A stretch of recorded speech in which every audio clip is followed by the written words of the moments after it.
Hi, everyone. Good afternoon. My name is Gilbert Michaud. I'm an assistant professor of practice here at the Voinovich School of Leadership and Public Affairs at Ohio University.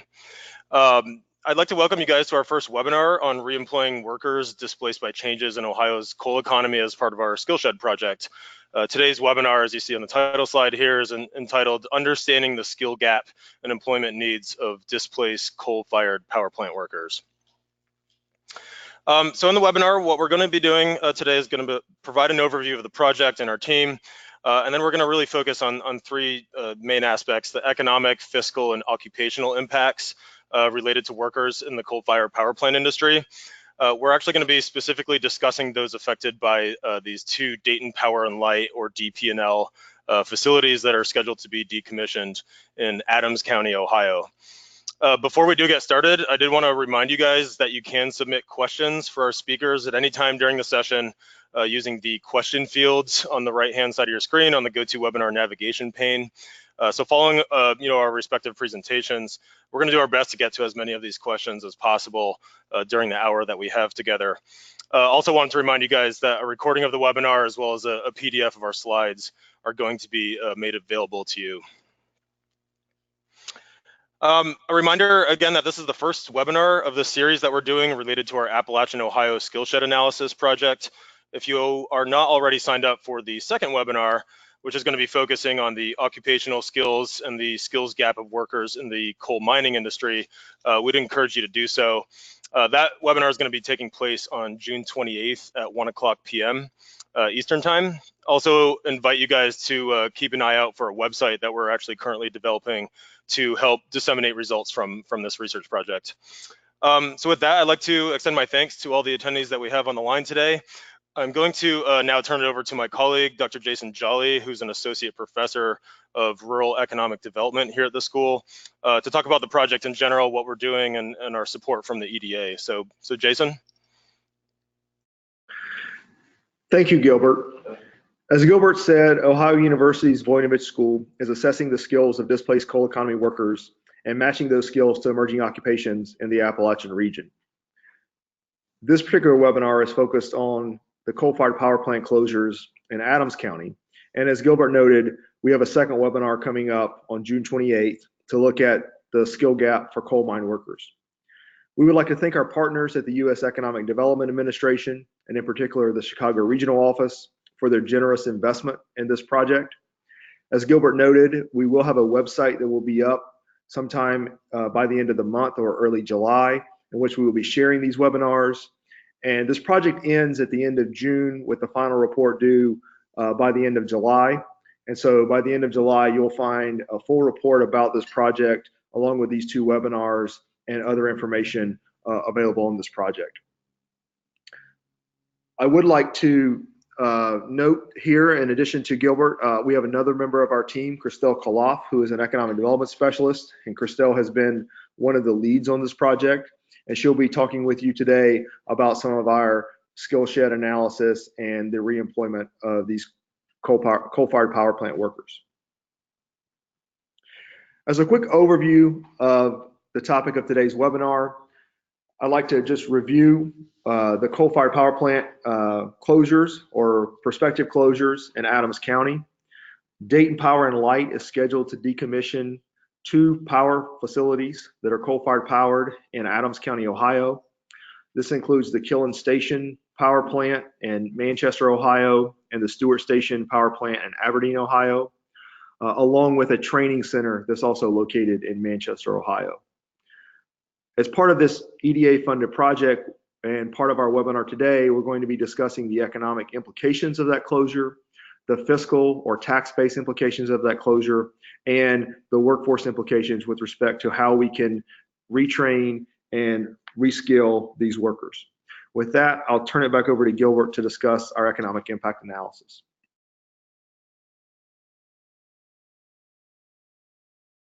Okay, thanks, Jason.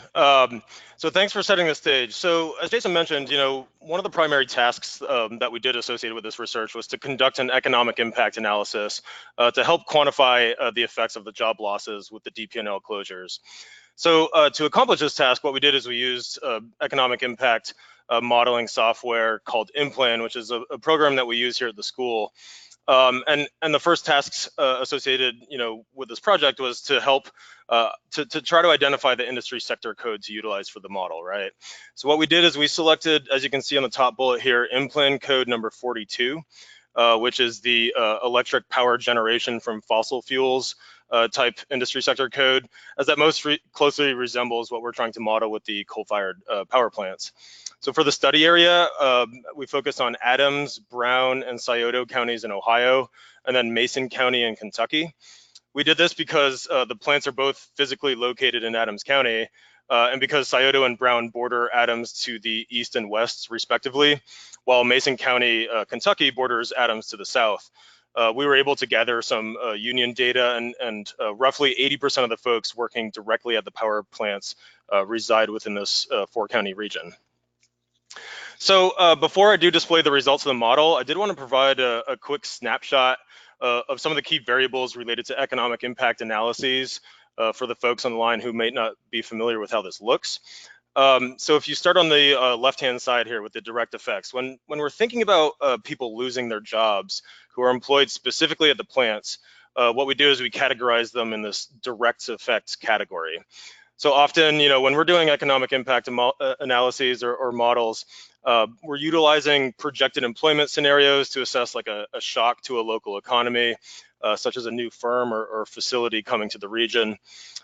However, in this case, of course, we're looking at this the other way, right? So we're assessing the negative effects of the job loss from the DP&L closures. This loss also has an indirect effect on the economy, which really represents the vendors and the supply chain impacts of a company's activity. So sticking with the DP&L example, the indirect effect movement will affect coal suppliers, railways, technology services, to name a few. And then moving to the right-hand side here, we have the induced effects, which really represents the re-spending of income in an economy, such as power plant workers spending money at groceries, at Kroger, going out to eat at a local pizza joint, things of that nature. And so what happens when we sum these various categories together, what we realize are the total impacts of like a positive or negative effect to an economy in terms of employment or income. Us economists also like to think of the peripheral impacts beyond the direct effects. So, the indirect and induced effects, those types of impacts as a multiplier effect. And this is usually expressed in the number of like additional jobs or jobs lost, or each dollar created or dollar lost as a reflection of some activity. So I'm going to be displaying these metrics on our next slide with the DP&L example specifically. Okay, so before I do run through the numbers, I wanted to talk about a couple different inputs, a couple different models that we ran, which is important to understand. So some of you listening may know there have been differing numbers out there about the number of jobs that will be lost due to the DP&L closures. We do know that the company is required to file a WARN notice, which is an acronym and in accordance with the Worker Adjustment and Retraining Notification Act. So there's the parent company of DP&L, which is AES Ohio Generation. They actually filed a WARN notice with the Ohio Department of Job and Family Services on March 21st of this year, 2018. And in that WARN notice, they noted a direct loss of 370 jobs. So as such, we use this number as sort of a lower bound for the analysis, if you will, but also one that has a higher level of validation. We know that there's also been various media reports that have been out there reporting different job loss figures, ranging 400, 500, etc. The highest that we found in this sense was 690. It's sort of challenging for us to assess this and understand what's correct, if there's contractors that might be involved or something like that, and really verify these numbers.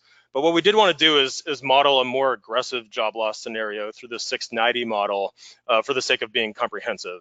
So these are the two models that you see here on the slide, the WARN report model on the top and the media report type model on the bottom.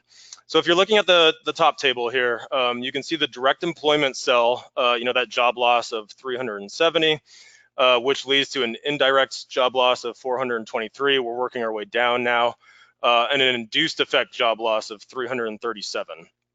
So in total, under this scenario, what that means, as you can see, is that there'll be a total job loss of 1,131 people, leading to a multiplier value, as you can see, of 3.06. So in essence, in layman's terms, what this means is that for every one job lost as a direct result of the DP&L closures, there will be 2.06 jobs lost in that regional economy. And again, right, in Adams, Brown, Scioto, and Mason County, Kentucky, which is where we did the model. So if we work our way to the right on the same table at the top here, we can see labor income and value-added losses. And value-added, by the way, represents the difference between an industry's output and its inputs. And then finally, on the furthest to the right-hand column here, we have output, which is really the total economic impact metric. This output, or the economic impact metric figure, is often the total amount that's seen in like newspaper articles and such when they're projecting economic losses.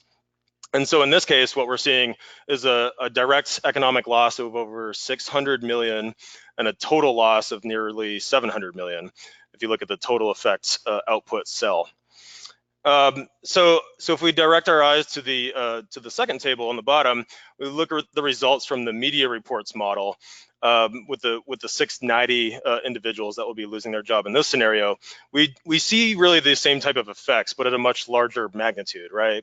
So we have the 690 direct job loss in this instance, leading to a job loss of 789 in that supply chain effect, and then 629 jobs lost in the induced category. Which results in that same multiplier effect of 3.06. So again, we are feeling the same type of effects here, right? In this scenario, in total, when we're thinking about the economic impact or losses, we see a total economic loss of $1.3 billion, which is obviously very substantial. But anyway, regardless of the scenario or the actual job loss figure, what's really important here, the key takeaway, if you will, is that for every job lost directly at the two DP&L co-fired power plants in Adams County, an additional 2 jobs will be lost in the regional economy. When we think about something like the labor income metric, the multiplier effects here in this case is resulting in an additional 47 cents in income per worker being lost as a result of the closures. And so, whether the job loss amount ends up being 370, 400, 500, 690, whatever that might end up looking like, the important thing for you guys to understand here is that there are going to be ancillary implications on other industries in the region, resulting again in that job loss of roughly 2 additional jobs in the regional economy. So if we try to think about how this looks, right? So InPlan does allow us to specifically pinpoint the industries that will be affected as a result of that direct job loss in those indirect and induced categories, right?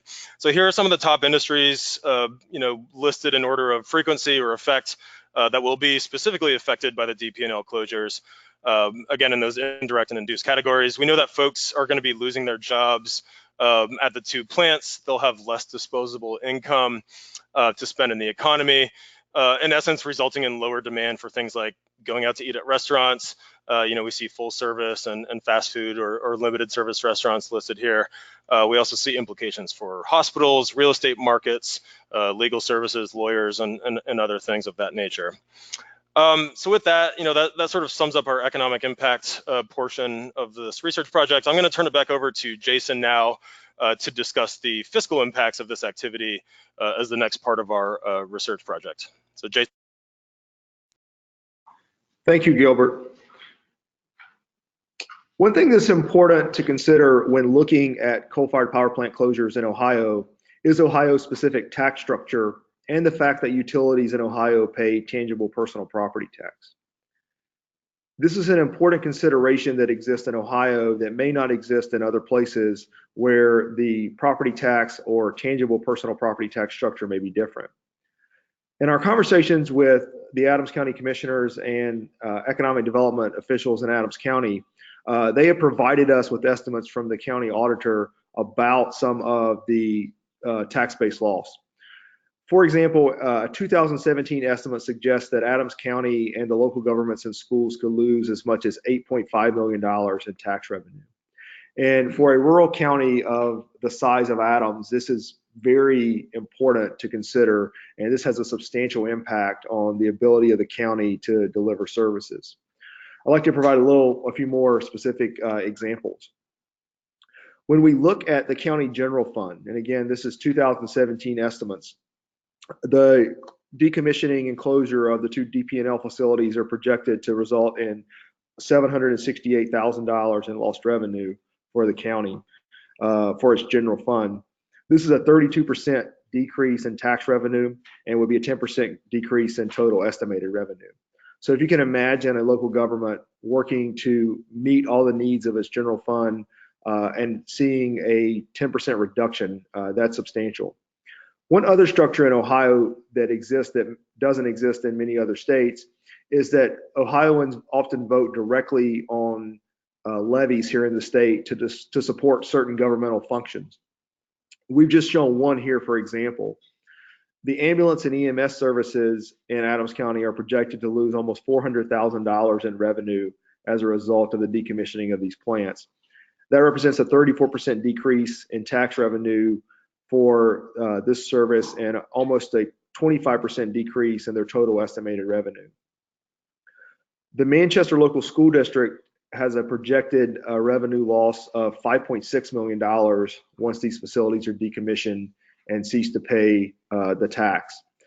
That is a substantial amount of funding for that particular school district. I do not have the figures about the total school district budget, but some of the newspaper accounts have suggested that this could be as much as half or 2/3 of their total revenue.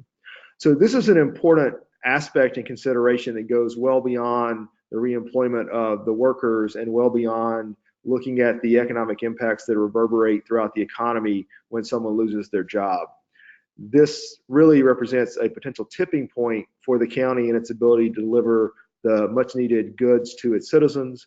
And if you think about something like this impacts to schools, potentially could impact the ability to support teachers as well as the ability to support other educational functions. And so it's important that this not get lost when thinking about how can state and federal officials assist Adams County with this transition. Next, I'd like to talk a little bit about our workforce impacts before I turn it over to Dr. Christelle Kaloff to go over this in more detail. When we think about how to assess the workforce impact for this project, one of the things that we did is we looked at what are the coal-fired power plant occupations? What are the occupations of people who work in this industry? We then assessed their particular skills across a variety of metrics, and then we mapped those skills to emerging occupations in the region. We may have some folks on the webinar today who are not as familiar with all of the nuances of occupational and industry data. And so the next 3 or 4 slides may get kind of complex and complicated, but hang with us here. We're trying to strike the balance of what do we cover in terms of reviewing our research methods versus getting the relevant information out to all of the stakeholders. When we think about industries may be something like power plant operations. And in the case of how the data is often specified, it's often specified as fossil fuel power plant industry. And then there are occupations, which are the jobs that comprise the workforce in that industry. And so if you look here at this particular slide, you'll see power plant operators up at the top as an occupation. And you'll see an occupational percentage of 43.6%. And what that shows is that if you work as a power plant operator, and that's your occupation, 43% of the people who work in that occupation work in a fossil fuel powered power plant. And so in other words, fossil fuels is the source of the power generation. If you scroll on down to the bookkeeping, accounting, and auditing clerks, and I've got the power plant operators highlighted above just to draw your attention to that. You'll see bookkeeping, accounting, and auditing clerks are also occupations in the fossil fuel supported power plant industry. But you'll also see here that less than 0.1% of bookkeeping, accounting, and auditing clerks actually work in power plant occupations. And what that means is most businesses, government, Any industry has an auditing or a bookkeeping or an accounting clerk. So individuals working in those occupations have a lot more prospects of being reemployed in a different industry. Another way to think about this would be, and for those of you who listen to our our coal mining webinar coming up on the 28th, there is an occupation known as a roof bolter in the coal mining industry. And roughly 90% of the people who work in that particular occupation work in a coal mine. So therefore, if that is your occupation, it may be very difficult for you to find another job doing that same occupation. I'd also just like to point out some other things that we show here. There are employment projections from 2014 to 2024 for the state of Ohio regarding what we're expecting this occupation to do with respect to growth or decline. The reason this goes or starts in 2014 and goes until 2024 is that these are decade-long projections and there's always a lag in the data. So the latest that's available is 2014. You'll also see an average median wage, and you'll also see education in terms of what is typically required. I would like to stress that there are many occupations that comprise the coal mining industry and many occupations that comprise the fossil fuel power plant industry. In this particular case, we were fortunate that the union that works in the DP&L facilities provided us with a list of occupations, and these are the primary occupations that were provided to us by the union, and therefore our webinar today focuses primarily on these occupations. And now I'd like to turn it over to my colleague, Dr. Christelle Kaloff, to talk through some of the research methods approach that we used, and then I'll pick it back up to talk a little bit about some of the wage implications. Thank you, Jason. So to get a better understanding of how power plant occupations match to emerging occupations, we use ONET data to look at the skills required per occupation and create what we call occupational transition mapping. I'll talk a little about the data and what it means, and then Jason will walk us through the mapping. And again, if you feel like this is a little technical, just bear with me, and then once you see the maps, it should all make sense. ONET is a database sponsored by the Department of Labor that provides information on the skills required to perform a job. We focus on 110 variables, one of which is the occupation's job zone. The job zone is a grouping of occupations based on required education, experience, and on-the-job training. ONET divides all occupations into 5 zones. Occupations available through ONET follow the standard occupational classification, which is a federal standard. The other 109 variables fall within one of 3 categories. A knowledge category, which includes any skill obtained through formal education. Examples are chemistry or biology. The work activities category includes skills obtained while working on the job. An example would be assisting and caring for others for the nursing occupation. Finally, the capacities category includes basic and cross-functional skills like social perceptiveness or critical thinking. Each skill is associated with a value from 0 to 7 that is meant to indicate the level of proficiency in that skill needed for an occupation. Next slide. I'll briefly go over the explanation for the ONET level values for the job zone variable. An occupation within a level 1 job zone is a low-skill job. A degree or previous experience are not required. A typical example would be dishwashers. The preparedness needed for an occupation increases with job zone value or level. Level 2 would include jobs that require a high school degree and some combination of experience and on-the-job training. By level 4, the occupations require a bachelor's degree. At level 5, we're talking about surgeons or PhD holders, individuals that spent a long time gaining their skills. The same interpretation applies for the other variables. The knowledge and work activity skills we mentioned, the scale is just different. It goes from 0 to 7 instead of from 1 to 5. A higher number equates to higher proficiency on a scale. So a knowledge level 2 is some high school but no diploma. A knowledge level 5 is a bachelor's degree. A work activities level 2 is a few weeks of training or experience. A work activities level 4 is at least 1 year of training or experience. Just to put these variables and their values in perspective, I'll go through an example. So here we have one of the power plant occupations, the power plant operator occupation. And we're looking at the top 10 skills required for that occupation. Top skills are the skills in which an occupation holder needs to be most proficient. The first thing to notice is that all 10 skills fall within work activities, which is consistent with the job zone classification in the bottom. Not a lot of formal schooling is required. The skills center on operating and monitoring machinery and equipment. To achieve the required level of proficiency on these skills, an individual has to spend a significant amount of time, 2 to 4 years, building this type of human capital. The time these workers spend building this human capital is not wasted. They can ideally repurpose their skills into other occupations with better employment projections. The occupational transition maps that we'll show you compare the power plant occupations to emerging occupations and provide an indication for what would be a relatively easy transition and what would be more challenging. So for example, if we were to compare the top 5 skills for power plant operators to the top 5 skills of a registered nurse, we notice that some skills overlap, but still require improvements. Monitoring processes, materials, or surroundings, as well as updating and using relevant information, which are the skills listed in the second and last row under top 5 skills for power plant operators. These 2 skills overlap for both occupations. The individual looking to make this transition would still need some time to adjust these work-related skills to their new surroundings. At least an additional year of training is needed to move from level 5 to level 6 on a work activity skill. The positive gap value indicates the need for improvement on those skills.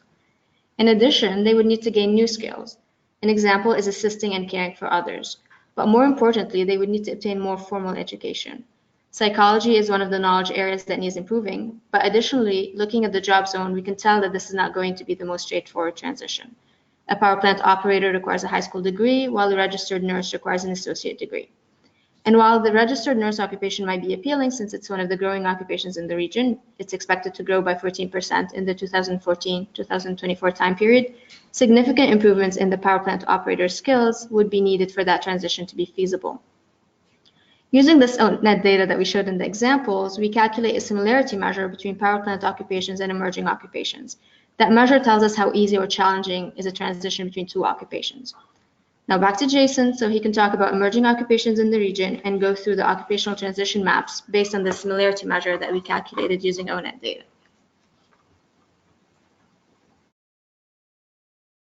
Thank you, Christelle.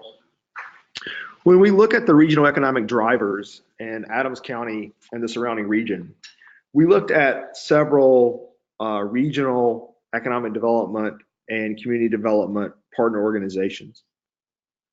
Adams County is within the labor shed or the driving distance of the Ready Cincinnati region.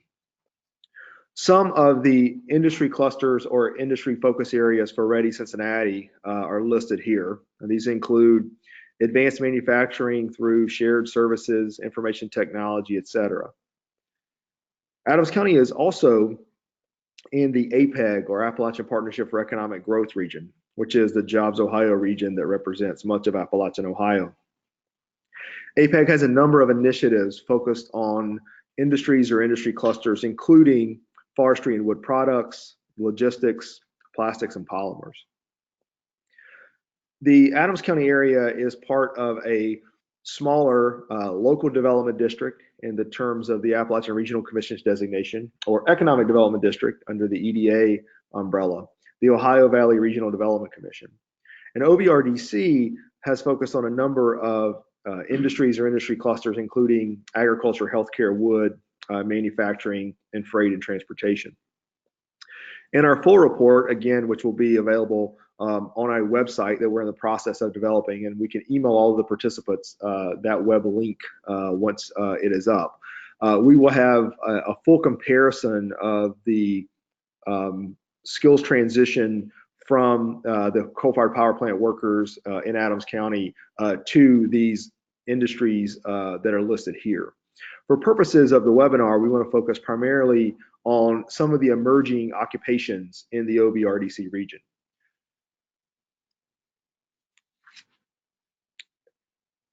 So this is going to be a little bit complex, and I'd like for you to bear with me so I can explain to you exactly what's going on. When you look at the occupations that comprise the Dayton Power and Light facilities in Adams County, those occupations, and these are again occupations, the jobs, the activities that people are engaged in, are listed on the top row. And it starts with purchasing agents, computer systems analysts, and it goes all the way through laborers and freight, stock, and material movers. On the far left column, we looked at the top growing occupations in the OVRDC region. And the information that we're going to show you in the next slides, we refer to these as heat maps because of how we map the transferability of skills. These are part of a series of growing occupations that we identified in the OVRDC region. And these are occupations that are projected to grow with more than 20 job openings during the period of 2014 to 2024. So we looked at the top growing occupations, and as you can see, many of them are clustered in the healthcare area. So home health aides, registered nurses, all the way through medical assistants. Beside of the home health aide, you'll see $9.83. And this represents the average wage rate for someone working as a home health aide in this region. If you look under purchasing agents, you'll see that $29.36, which is the average hourly wage of someone working as a purchasing agent. And this is what we use to make a comparison for wages. You'll also notice there in the matrix where these two industries intersect. So let's look at bookkeeping, accounting, and auditing clerks, for example.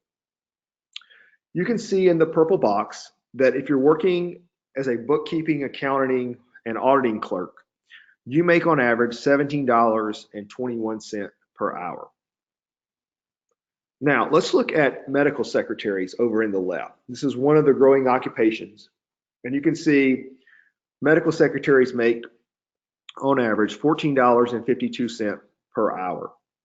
If you take your finger, if you're watching this on a computer, and put it on the bookkeeping, accounting, and auditing clerks and drag it down to where it intersects with medical secretaries, you'll see a figure also highlighted in a purple box of minus $2.69.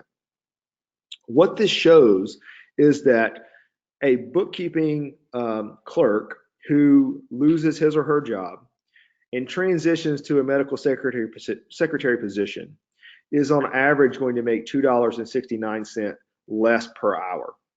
So what this chart shows as a whole is the differences in wage rates from the occupations in the coal-fired power plant industry to the emerging occupations. One positive aspect of this is you can see that this is a green box. And you can think of this as like you're coming up on a stoplight.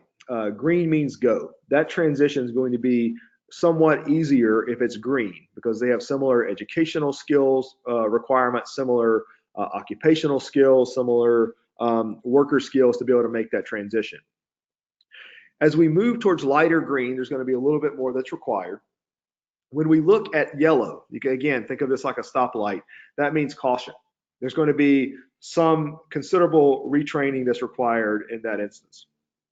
We don't have any red here, but when you begin to move in the orange into the red, that means there's going to be a substantial challenge in getting individuals retrained to work in this industry. Let's look, for example, at registered nurses. You'll see in the red row, highlighted by the red box, registered nurses. Registered nurses make $29 an hour on average. You can see that many of the individuals in these power plant occupations could transition to work as registered nurses and receive receive an hourly pay increase. However, it's unfortunate there's not very much green here. This indicates substantial retraining for that to happen. For example, if you look at the far right in the blue circle, you'll see that for a labor, freight, stock, and material mover, that individual makes $11.72 an hour. If he or she were to become a registered nurse, they would make $17, almost $18 more per hour. But that orange indicates there would be substantial retraining required. So in all practicalities, this means this individual would have to take time off from work, go to a community college or someplace, get a registered nursing degree, and find employment in that area. So a considerable amount of educational attainment will be required, but also it means individuals working in these kinds of occupations also lack many of the other skills necessary to work in this industry. I'm going to move through this quickly so we can make up a little bit of time, so we have plenty of time for questions and answers. But here's another growing area of occupations in the OBRDC region. There's a long list of growing occupations in computer and electronics industries, and that's kind of what we've called this as we've grouped these industries together. But we're only going to show you a handful here just for purposes of illustration and also to make the slide easier to read. Again, when you look at green, green means that there is an easier probability and the skills more closely match, and the educational skills more closely match for someone to transition to work in this industry. So for example, you see a lot of green here around these boxes. When you look at the occupations in the coal-fired power plant industry, which are highlighted in blue, purchasing agents, computer systems analysts, bookkeeping, accounting, and auditing clerks, those individuals working in those occupations have a much easier time of transitioning, for the most part, to working in these computer and electronics industry occupations, such as software developers, medical health services managers, administrative support workers, other operations workers, marketing, research, accountants, auditors, etc. You may ask, why do we call this computer and electronics? This is a name that we came up with because we thought that it better matched those particular set of occupations. And this is a very lengthy list of occupations that require this particular skill set. And again, all this will be available in the report. But what we want to show you here is there is some opportunity for transition. But if you look at some of those wages, you'll see in some instances people are going to earn a little bit more, but in many instances they're going to earn less. Let's look at the group on the right.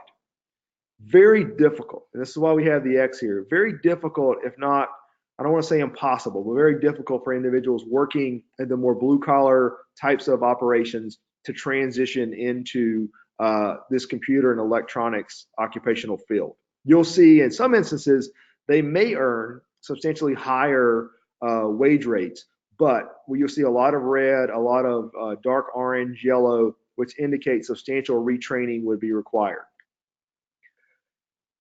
When looking at this data, it made me think of an article that I read in Forbes magazine about efforts in Kentucky to retrain coal miners as software developers. And I'm not suggesting that that can't happen, but I do think when we look at the reality of many people who perhaps have been working in these industries for a large number of years, it's going to be difficult to retrain large numbers of them to work in these kinds of industries. Hopefully some of them can, and they would be able to earn much higher wage rates, but it is a difficult road, and it would require substantial retraining. On a positive side, when we look at those power plant occupations and the skill levels that comprise them, and we look at more what we were going to term mechanical occupations, things like construction laborers, electricians, plumbers, pipe fitters and steam fitters, HVAC, bus mechanic, carpenters, machine tool operators, we see a much stronger correlation with some of the more blue collar or hands-on type of work in the power plant. In the red box here, you can see a lot of green, which means that these individuals who are working in these occupations that we have highlighted here in blue are going to be able to transition somewhat seamlessly over to many of these occupations.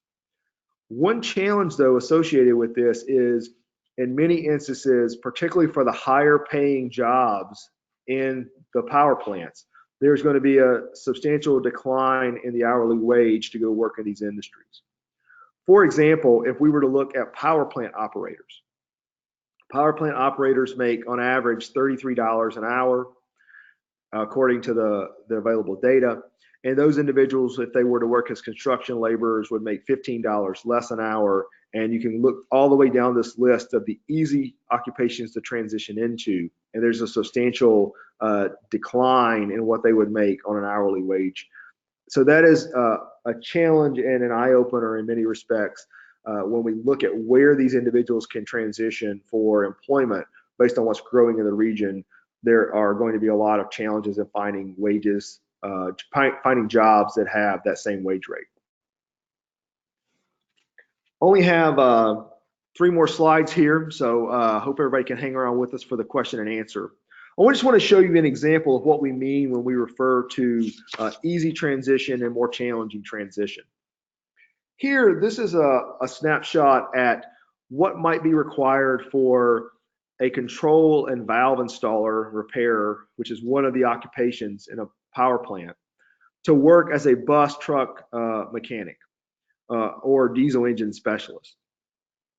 Here you can see these types of skills, as Christelle talked about some of these earlier. These are what the ONET database lists as knowledge, work activities, capacities, and each of these has different meanings. And we won't get too much into the nuance of this on the webinar. But one of the skills where there's a knowledge requirement is in transportation area. And you can see that there would be a gap between someone working in a power plant as a control and valve installer to transition over to a bus and truck mechanic. However, in total, when we look at this, there's not very many gaps that are there. So this transition would be somewhat easy. Another positive thing here is that there are classifications, as she noted earlier, around job zones, which are around your educational attainment. In this instance, both of these require the same type of job zone or in the same type of job zone and require the same type of educational attainment. The challenge, and again, this goes to the earlier point, the median hourly wage. For someone working as a control and valve installer, the median reported hourly wage is $31 an hour. Bus and truck mechanics make $21 an hour, so you're talking about a $10 an hour difference in wage. It is important to note, we are reporting out the median hourly wage that's reported by publicly available data. We do know from our conversations with folks in Adams County that many of the individuals working in these union wage jobs at the DP&L facilities had been there for a while, and therefore they were making the kind of more money that you might expect of more senior workers, and many times they had overtime, and that may not be reflected in these publicly available numbers for the employment on average. Let's now go to the more challenging transition. A lot of information here. We're only showing you a few of the skills, but if one were to try to transition from a control and valve installer to a software developer, we had a slide that we were going to show you, but it was going to be so small you couldn't read it because of the number of skill gaps. So we're only showing you about a third of what this would look like. Substantial skill gaps in order for these individuals to make this transition. It would be in a different job zone, meaning there would be additional educational requirement, and the individual would have to have a lot of information and skills, capacity, knowledge around computers, operations, and technology that this individual likely does not have. And if an individual could make this transition, software developers make more money, so the gap would only be, with the wage increase would be about $10 an hour. But again, substantial reskill and retooling would be required for these individuals. So I'd like to share with some final observations before I pass it back over to Gilbert. To recap what we've discussed today on our webinar, for every DP&L job lost, another 2 jobs will be lost in the regional economy. It's based on our economic impact modeling. The tax-based loss is going to have a detrimental impact on the local government's budgets, especially the local school system. And one of the things that I will continue to stress in my conversations with state and federal officials about the Adams County challenges as a result of these prospective closures, even if Adams County and the regional economy can replace these jobs, it will be extremely difficult to replace this tax base. Given the fact that utilities pay this tangible personal property tax, it will be very difficult to find another type of employer that pays that same level of taxes to support the local governments. And this means state and federal government assistance is going to be required really across all facets of this transition and helping the individuals in Adams County, but particularly with a focus on how to mitigate the impacts of this lost tax base. Transition to some of the new employment opportunities is going to require training in many instances. And unfortunately, most of those emerging occupations do pay less than those lost DP&L jobs. And therefore, we're going to see a need for not just the community as a whole, but unfortunately for individual families probably to have to make some transition as they see the workers move into some of these lower wage jobs. And with that, I will turn it back over to Gilbert. Great. Okay. Well, thanks, Jason and Christelle. Great discussion, you guys. Okay, so what we're going to do now is transition to the Q&A phase of the webinar. As we noted, we've been receiving a number of great questions throughout the session. I'd encourage you guys to keep sending your thoughts and questions using that question field on your navigation pane. So to start, let's see here. One attendee asks, do you expect many of these employees to relocate? How would that impact the community? Jason, you want to tackle this one first? Thanks, Gilbert. That's a great question. And I don't have any data to support this, but what I would suspect is that in a large facility like Dayton Power and Light, there may be opportunities for some of those individuals, particularly those working high-skilled jobs, potentially to stay with the company or to relocate. Certainly, if someone who has that job were to relocate, that would be great for that individual from their perspective, but that would still represent lost wages, as I presume that person would have to move outside of the community. And so we would still see that as a loss on from the community's perspective in terms of having that income. One potential mitigating factor, which I don't have any data on, but it's important maybe to note, when we looked at the data provided by the union, many of those individuals had been working at the facility for 20 years or more. And in some cases, I think we even saw some folks that went up into 30 years. We don't have the age of the workers, but we might be able to presume that if someone has worked in the facility for 25 or 30 years, perhaps he or she is nearing retirement age, and having someone retire or potentially be bought out with an early retirement, that may very well be a way to mitigate some of this for some of those individuals, because they would still be receiving some retirement income if they stayed in the community. But that's a great question. I don't have any specific data on that, but we would presume that some of those workers with certain skills may have that opportunity to stay with the company, but would likely have to leave the region to do that. Great, thanks, Jason. That was very helpful. Have another question here. Think like it's geared toward me in the economic impact analysis section of this. Someone said that they're surprised about the additional job loss figures as a result of the 2 DP&L closures. Can you better explain how that multiplier effect works? So sure. So I explained, in the economic impact portion of the presentation, these 3 categories that we're looking at, right, when we're doing these types of models, i.e. direct, indirect, and induced effect categories, and how those things sort of link together. Perhaps another way to think about this, maybe a helpful sort of frame, is to think about this multiplier effect and the impact of the DP&L closures, is to think about how, like, a dollar not being spent in a local economy will lead to additional dollars not being spent in other sectors, right? So for instance, a former DP&L employee who just lost their job, we saw these restaurants sort of category emerge on these industries affected, if you recall that slide. A DP&L employee who just lost their job is probably less likely to go out to eat at a local restaurant, right? So I know I've been to Adams County a couple of times. Jason and I have been down there to meet with some folks about this project. I know there's a place called Giovanni's Pizza that's in the area. And so if people go to eat there less, in essence, what that means is it's generating less income for the owner of Giovanni's.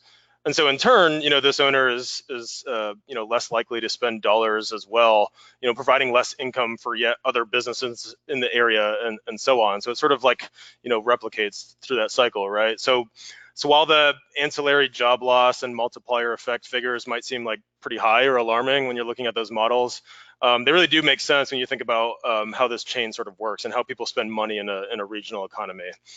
So hopefully that helps address that.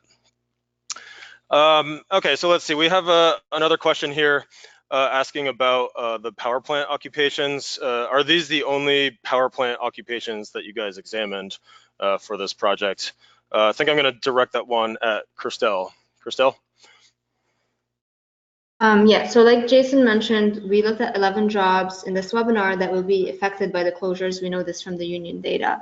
But we also look at an additional 74 occupations within the fossil fuel electric power generation industry that exhibit below average employment projections. And the mapping for those occupations will be included in the report and will be listed on the website. And it's available to people as soon as the website is up. Great, thanks, Christelle. That's helpful. Here's another one here.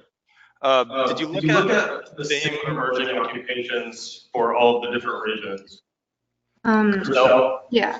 So when we were selecting target occupations or emerging occupations to examine, we looked at the ones that were, nested in growing industries that are regionally concentrated. So some industries repeat across regions, like the healthcare and social assistance industry and the construction industry, but others are region specific, like the transportation and warehousing industry that's specific to the OVRDC region because it's one of the industries that they think are emerging economic drivers.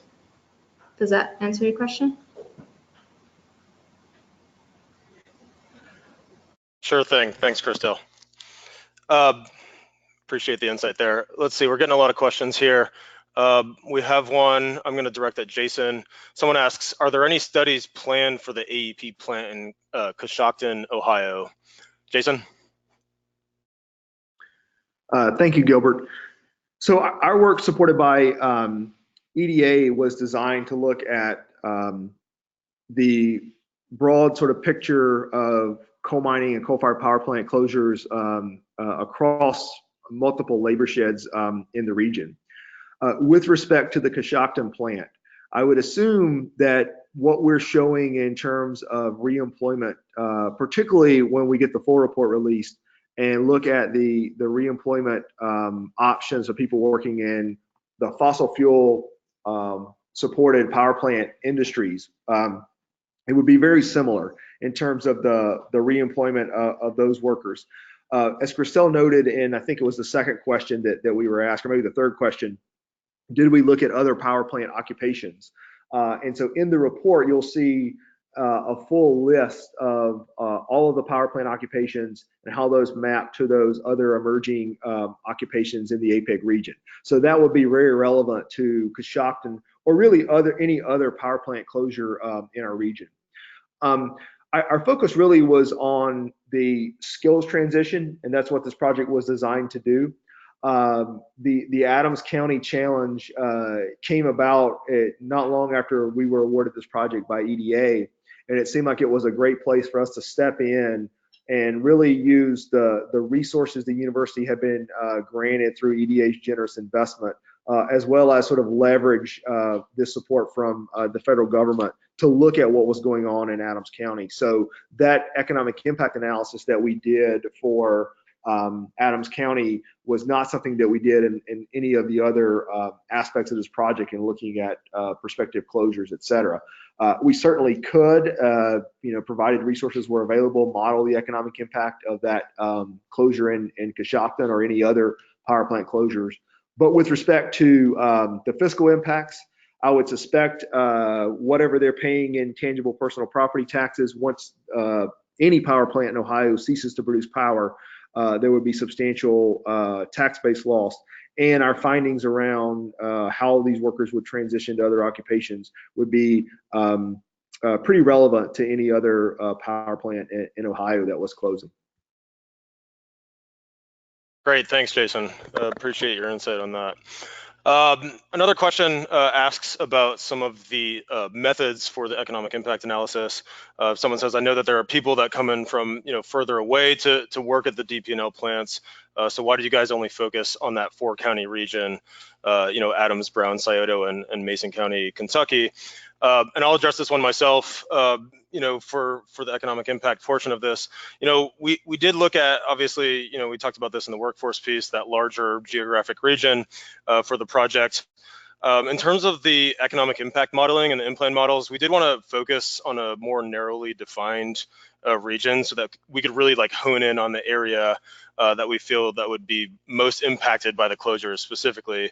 So again, we were able to gather, as we've talked about, data on employee count by county, and a vast majority of them, I think it was roughly 80%, just over 80%, came from that 4-county region of Adams, Brown, Scioto, and Mason County, Kentucky. I know off the top of my head that there were some folks that did that do come in from Clermont and Highland and some of these other counties on the borders a little further out. But truly, there's only like a handful of folks coming from some of these counties, right? So some counties only had 3 or 4 people, and some counties only had 1 person employed at the plants coming in from that county. So it made more sense in that sense for us to focus on the more localized impacts than really like overstate them if we did the economic impact modeling for the entire OVRDC region. Okay, so let's see. Another question here that I'm going to direct at Christelle is why are the occupations not grouped by industry? Christelle, you want to tackle this one? Sure. So an occupation can work for multiple industries. For example, software developers, which we list under the computer and electronics group of occupations. It's an occupation that is growing. So an individual that is working as a software developer can work within the manufacturing industry, but they can also work within the healthcare and social industry. So we thought a more organic grouping of occupations is one that relies on the skills that these occupations share. So all the occupations listed within the computer and electronics grouping are ones that require a high proficiency on the computer and electronics skill. Yeah, so if you want specific numbers, the software developers, 6.7% of the occupation works within the manufacturing industry, and 1.2% work within the healthcare and social industry. Great, thanks, Christelle. That's helpful info. Okay, we only have a couple minutes here left, and so we have another question that I'm going to direct at Jason as sort of a broader level type thing. And someone asks, you know, what are the next steps with the project? So Jason, you want to tackle this one in a minute or two here? Okay, thanks, Gilbert.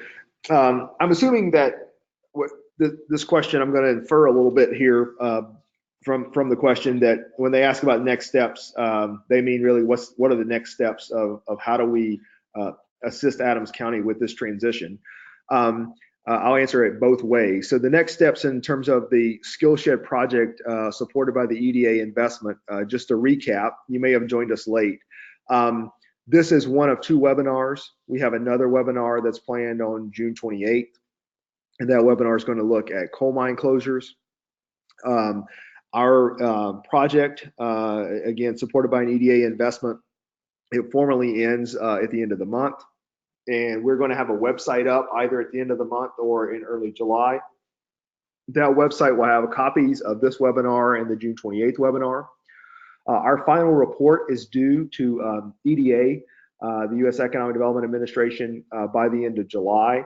Once that final report is submitted to EDA, we'll have that up on the website. So in terms of that particular what's next, that's what's next informally in terms of the project. I think the person asking the question was asking sort of about what's next for Adams County. And what I would say there is, and I would stress the nature of our work. This is an objective and data-driven project. And therefore, we are going to be supplying this information not only to EDA, but it'll be available to the folks in Adams County as well as state economic development and workforce folks. We hope that this project and our findings will be helpful in Adams County officials and the regional officials looking for state and federal support to help with the transition around these closures. Gilbert? Great, thanks, Jason. So we're about out of time, folks. So we're going to wrap up the session and say that it's concluded. I'd like to thank everyone again for their time and attention. We hope that you guys learned a lot about the skills gap issue and the employment needs of displaced workers in the coal-fired power plant industry through our Adams County example. Do be on the lookout for an email, as we've mentioned, with the slides and a recording of this session. It's probably going to come directly from me. We're also going to be sending out an email to you guys with our website and the link to the full final report when we do have that completed. Again, as I mentioned in the introduction and as we talked about, please do consider taking part in our second webinar, which is going to be taking place at the same time on June 28th, so 1 p.m. Eastern time to 2 p.m. Eastern time. So thanks again, and we'd like to thank EDA again for their support of this project. Hopefully you guys have learned a lot. We really appreciate the financial support and the ability to put on these webinars to educate the public on what we're doing. So again, be on the lookout for our website, the report. Hope to see you guys at the second webinar on June 28th. And thanks everyone, and have a great day.